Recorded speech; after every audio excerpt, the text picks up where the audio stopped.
আপনারা সবাই ভালো আছেন। আজকে আপনাদের দেখাবো কিভাবে একটি প্রোডাক্টের রিফ্লেকশন শ্যাডো তৈরি করা যায়। প্রথমেই আমরা পেন টুল প্রেস করে পাথ করব।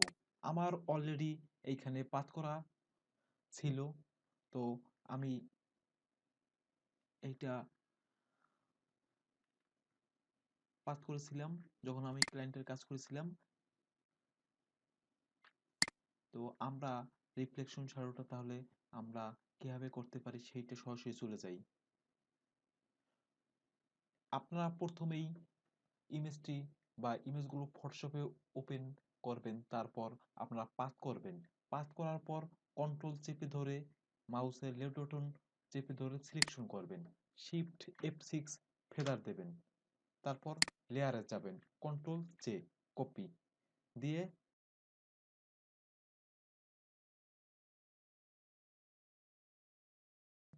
করি সেরকম আমরা কাজটি করব। এখন মূলত আমরা রিফ্লেকশন শ্যাডোটা ক্রিয়েট করব।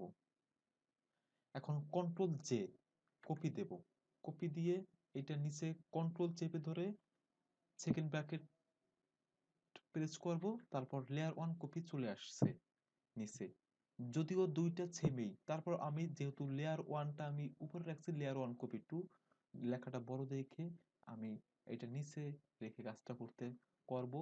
সমস্যা নেই, আপনারা লেয়ার ওয়ান নিচে রাখলেও সমস্যা নেই, কারণ যেহেতু সেম। এখন আমরা এইটাই কাজ করব, কন্ট্রোল টি, কন্ট্রোল প্লাস টি ট্রান্সফর্মটা নিয়ে এসেছি। তারপর মাউসের রাইট বাটন ক্লিক করব, এইখানে ফ্লিপ ভার্টিক্যাল দিয়ে মাউসের লেফট বাটন চেপে ধরে আমরা নিচে নিয়ে আসব।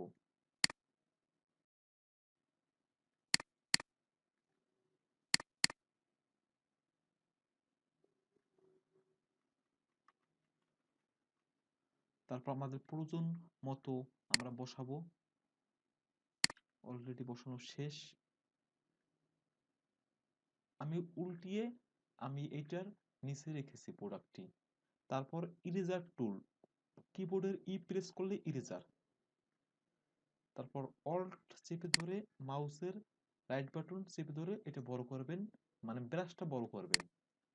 তারপর শিফট চেপে ধরে এখানে ক্লিক করব, শিফট চাপা অবস্থায় রাইট পাশে ক্লিক করব। দেখেন এইটা যখন আমরা ইরেজ করতে যাই তখন আমাদের ইরেজ এরকম হয়েছে। এরকম হওয়ার একটি কারণ আমাদের ব্রাশের হার্ডনেস 100%। আপনাদের যদি 100% বা এরকম থাকে, 50% বা 40% বলেন, যেটাই থাকুক না কেন, তাহলে এরকম হার্ডনেস চলে আসবে। অবশ্যই এইটা জিরোতে রাখবেন, জিরো অবস্থায় রেখে হার্ডনেস তারপর কাজ করবেন। কন্ট্রোল জে ব্যাকে যাই, তারপর ইরেজার টুল দিয়ে আবার দেখেন আমি শিফট চেপে ধরে এইটা সিলেকশন করব। দেখছেন অটোমেটিক আমার কত সুন্দরভাবে আমার শ্যাডোটা রিমুভ হয়ে গেছে।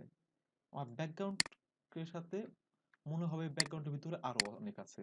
শিফট চেপে ধরে এইখানে, তো এইখানে হয়ে গেল আমার। অপাসিটিটা 20% বা 40% করে দেখি আমরা কিরকম।